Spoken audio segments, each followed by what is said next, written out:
Creative days by ലിവ എന്ന YouTube ചാനലിലേക്ക് സ്വാഗതം. ഇന്ന് നമ്മൾ ഓവർ ടേൺ സ്ട്രോക്കും അണ്ടർ ടേൺ സ്ട്രോക്കുമാണ് പ്രാക്ടീസ് ചെയ്യാൻ പോകുന്നത്. ഇന്ന് ബ്രഷ് പെൻ ഉള്ളവർക്കായിട്ടുള്ള വീഡിയോയാണ്. അപ്പോൾ നമുക്ക് വീഡിയോയിലേക്ക് കടക്കാം. അപ്പം ആദ്യം ഞാൻ കാലിഗ്രാഫി ലെറ്റേഴ്സ് പ്രാക്ടീസ് ചെയ്യുന്ന 4 ലൈൻസാണ് കാണിക്കാൻ പോകുന്നത്. ആദ്യത്തെ ലൈനിൻ്റെ പേര് സെൻറ്റർ ലൈൻ, അടുത്ത ലൈൻ വേസ് ലൈൻ, അടുത്ത ലൈൻ ബേസ് ലൈൻ,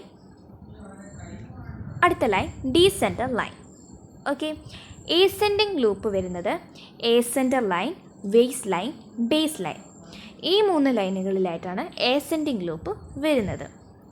ഏസെൻറ്റർ ലൈനിൽ ഏസെൻഡിങ് ലൂപ്പ് മാത്രമേ വരികയുള്ളൂ. ഓക്കെ,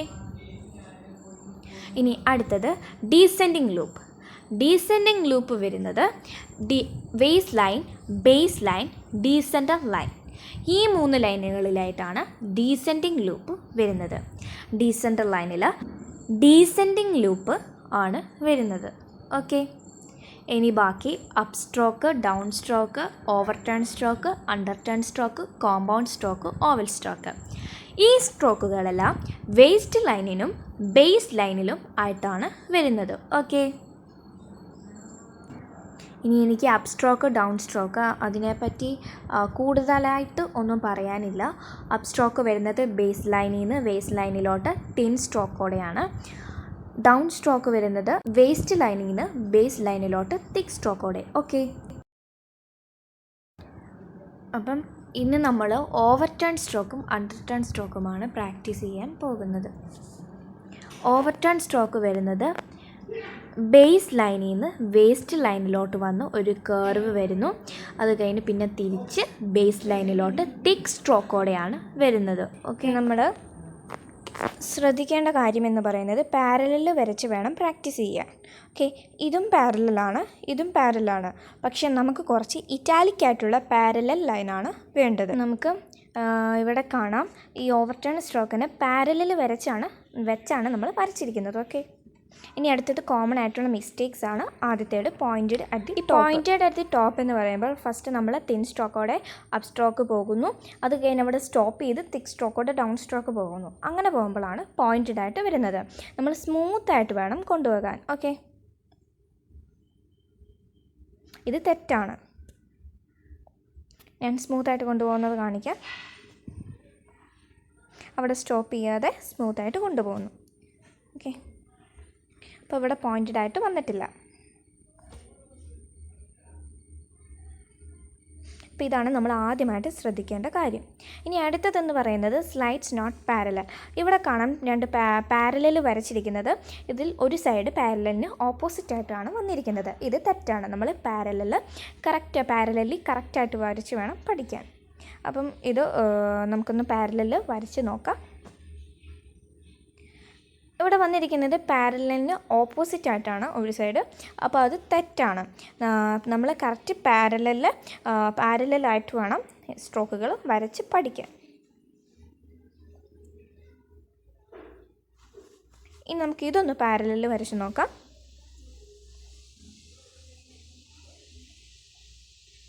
ഓക്കെ, ഇപ്പം ഇത് കറക്റ്റായിട്ടാണ് വന്നിരിക്കുന്നത്. അപ്പോൾ ആ കാര്യം ശ്രദ്ധിക്കുക. ഓക്കെ, ഇനി അടുത്തതെന്ന് പറയുന്നത് സ്വൂഷ് അറ്റ് ദി എൻഡ്. നമ്മൾ മറ്റൊരു ലെറ്ററുമായിട്ട് കണക്ട് ചെയ്യുമ്പോഴാണ് തിക്ക് സ്ട്രോക്ക് കഴിഞ്ഞ് പിന്നെ തിൻ സ്ട്രോക്ക് വരുന്നത്. സ്ട്രോക്കായിട്ട് പ്രാക്ടീസ് ചെയ്യുമ്പം അങ്ങനെ വരുന്നില്ല. ഓക്കെ, ആ കാര്യം നമ്മൾ ശ്രദ്ധിക്കുക. ഓക്കെ, അപ്പോൾ ഞാൻ ഇത് വരച്ച് കാണിക്കുമ്പോൾ നിങ്ങൾക്ക് ഒന്നും കൂടെ മനസ്സിലാകും. ഇവിടെ തിക്ക് സ്ട്രോക്ക് കഴിഞ്ഞ് പിന്നെയും തിൻ സ്ട്രോക്ക് വരുന്നു. അത് തെറ്റാണ്. ഇവിടെ തിക്ക് സ്ട്രോക്കോടെ അവസാനിച്ചിരിക്കുകയാണ്. പിന്നെ തിൻ സ്ട്രോക്ക് വരുന്നില്ല. ഓക്കെ, ഈ 3 കാര്യങ്ങളും ഉൾപ്പെടുത്തിക്കൊണ്ടാണ് നമ്മൾ ഇവിടെ ഓവർ ടേൺ സ്ട്രോക്ക് വരച്ചിരിക്കുന്നത്. ആദ്യത്തേത് പോയിൻറ്റഡ് അറ്റ് ടോപ്പ്, ഇവിടെ സ്മൂത്തായിട്ടാണ് വന്നിരിക്കുന്നത്. അടുത്തത് സ്ലൈഡ്സ് നോട്ട് പാരലൽ, ഇവിടെ പാരലൽ നല്ല കറക്റ്റായിട്ടാണ് വന്നിരിക്കുന്നത്. ഇനി അടുത്തത് സ്വൂഷ് അറ്റ് ദി എൻഡ്, ഇവിടെ തിക്ക് സ്ട്രോക്ക് കഴിഞ്ഞ് പിന്നെ തിൻ സ്ട്രോക്ക് ഇല്ല. ഇനി അടുത്തത് നമ്മൾ നോക്കാൻ പോകുന്നത് അണ്ടർ ടേൺ സ്ട്രോക്കാണ്. അണ്ടർ ടേൺ സ്ട്രോക്ക് വരുന്നത് വേസ്റ്റ് ലൈനിൽ നിന്ന് തിക്ക് സ്ട്രോക്കോടെ ബേസ് ലൈൻ എത്തുമ്പോൾ ഒരു കർവ് വരുന്നു. അവിടെ പിന്നെ തിൻ സ്ട്രോക്കോടെ തിരിച്ച് വേസ്റ്റ് ലൈനിലേക്ക് പോകുന്നു. ഓക്കെ, ഇനി നമ്മൾ കോമൺ ആയിട്ടുള്ള മിസ്റ്റേക്സ് ആണ് നോക്കാൻ പോകുന്നത്. അടുത്തത് ആദ്യത്തേത് pointed at the base. Okay, pointed at the base എന്ന് പറയുമ്പോൾ നമ്മൾ ഈ ഓവർ ടേൺ പോലെ തന്നെ ആദ്യം തിക്ക് സ്ട്രോക്ക് വരുന്നു, അവിടെ സ്റ്റോപ്പ് ചെയ്തിട്ട് പിന്നെ തിൻ സ്ട്രോക്ക് വരുന്നു. അത് തെറ്റാണ്. നമ്മൾ സ്മൂത്തായിട്ട് കൊണ്ടുപോകാൻ ശ്രമിക്കുക. ഓക്കെ,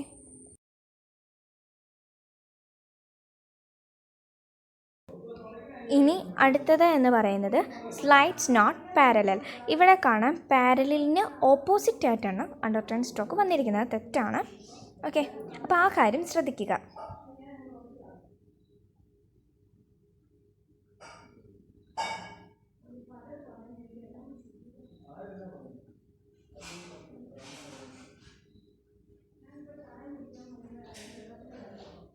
ഇത് തെറ്റാണ്. ഓക്കെ, ഇനി അടുത്തത് എന്ന് പറയുന്നത് swoosh at the end. Swoosh at the end എന്ന് പറയുമ്പോൾ നമ്മൾ മറ്റൊരു ലെറ്ററുമായിട്ട് കണക്റ്റ് ചെയ്യുമ്പോഴാണ് തിൻ സ്ട്രോക്ക് കഴിഞ്ഞ് പിന്നെ അങ്ങോട്ടൊഴുതു വരുന്നത്. പക്ഷെ നമ്മൾ സ്ട്രോക്കായിട്ട് പ്രാക്ടീസ് ചെയ്യുമ്പം ആ തിൻ സ്ട്രോക്കോടെ ഇവിടെ അവസാനിക്കുകയാണ്. ഓക്കെ, അപ്പം എങ്ങനെ പ്രാക്ടീസ് ചെയ്യുമ്പം അങ്ങനെ കൊടുക്കരുത്, അത് തെറ്റാണ്.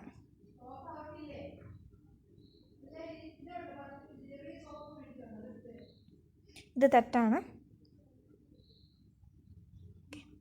ഇതാണ് കറക്റ്റ്. ഇവിടെ തിന്നായിട്ട് അവിടെ അവസാനിച്ചിരിക്കുകയാണ്. ഓക്കെ, അപ്പം ഈ 3 കാര്യങ്ങൾ ഉൾപ്പെടുത്തിക്കൊണ്ടാണ് നമ്മൾ അണ്ടർ ടേൺ സ്ട്രോക്ക് വരച്ചിരിക്കുന്നത്. ആദ്യം first pointed at the base, അവിടെ പോയിൻറ്റഡ് ആയിട്ടില്ല.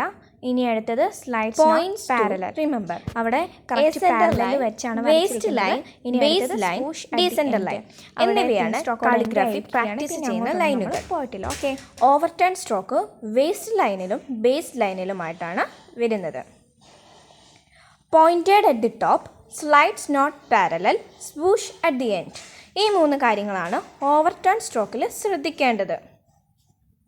Under turn stroke waist line, base line എന്നീ 2 ലൈനുകളിലാണ് വരുന്നത്. അണ്ടർ ടേൺ സ്ട്രോക്കിൽ ശ്രദ്ധിക്കേണ്ട കാര്യം pointed at the top, slides not parallel, swoosh at the end എന്നീ കാര്യങ്ങളാണ്. വീഡിയോ ഇഷ്ടപ്പെട്ടാൽ ലൈക്ക് ചെയ്യുക, ഷെയർ ചെയ്യുക, സബ്സ്ക്രൈബ് ചെയ്യുക. Thank you.